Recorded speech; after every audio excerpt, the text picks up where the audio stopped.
त्या ठिकाणी आमचे राष्ट्रवादी काँग्रेस पक्षाचे राष्ट्रीय अध्यक्ष आदरणीय नेते उपमुख्यमंत्री अजितदादा पवार साहेब या मिरज शहराला येत आहे. त्यांचा दौऱ्याचा कार्यक्रम आलेला आहे की काही मिरज शहरातले काही प्रमुख उपमहापौरांसह महापौरासह काही नगरसेवक आमच्या पक्षात प्रवेश करत आहेत आणि त्यांचा पक्षप्रवेश त्यांच्या हस्ते आणि कार्यकर्त्यांचा मेळावा अशा कार्यक्रमासाठी नामदार अजितदादा मिरज शहरात येत आहे. ते दुपारी 4 वाजता पोहोचत आहेत. टाकळी रोडवरील आपल्या शाही दरबार तिथं हा मेळावा आणि पक्षप्रवेशाचा कार्यक्रम होईल.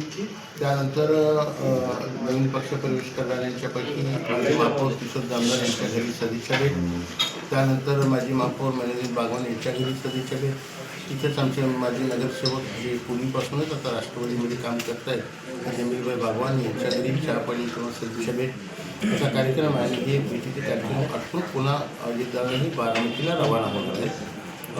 अगदी वेळेवर कार्यक्रम सुरू होईल आणि वेळेचे कार्यक्रम संपून त्यांना संध्याकाळी पुन्हा बारामतीलाही त्यांना कार्यक्रमाला काही उपस्थित राहायचं आहे. त्यामुळं उद्याचा हा कार्यक्रम नामदार अजितदादांचा जो माझ्या प्राप्त झालेला आहे तो असा आहे. त्यानुसार उद्याचे कार्यक्रम सर्व व्यवस्थितपणे पार पाडले. कोणकोणत्या पक्षातून ही लोक येणार आहेत अशी काही थोडी माहिती? आता खरं तर ते उद्याच बोललेलं बरं असेल, कारण काँग्रेसमधले काही आहेत, काही तुतारीमधले म्हणजे जुन्या राष्ट्रवादीतले, काही जण आमच्या महायुतीतल्याच घटक पक्षातले असतील, असं म्हणजे असं काही नाही आहे. त्यामुळं सगळ्याच पक्षातल्या लोकांचं आकर्षण आमच्याकडे आहे. त्यानुसार सगळ्याच पक्षाचे प्रतिनिधी आपल्याला निवडणुकांच्या पार्श्वभूमीवर आता काय महायुतीकडे काय प्रस्ताव असणार आहे तुमचा किंवा महायुतीच्यासाठी प्रयत्न असणार आहेत का? तो प्रस्ताव वगैरे देण्याची जबाबदारी आमच्या शहर जिल्हाध्यक्षांना आपण दिली होती. त्यानुसार त्यांनी कोणी 30 जागाची मागणी केली होती.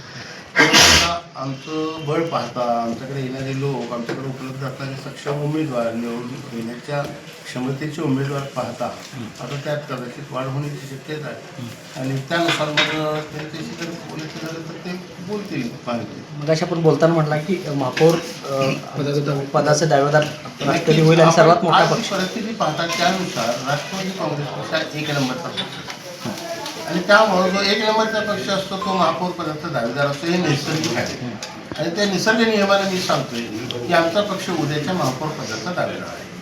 तरी सुद्धा मगाशी आपण म्हटलं अपेक्षित जागा जर नाही झाल्या तर माहिती सोबत राहणार किंवा नाही किंवा तुमची स्वतः स्वबळाची तयारी सुद्धा आहे का? आमची तयारी आपण पाहता की आम्हाला जर युती नाही झाली तर स्वबळावर लढायला कोणती अडचण नाही आहे.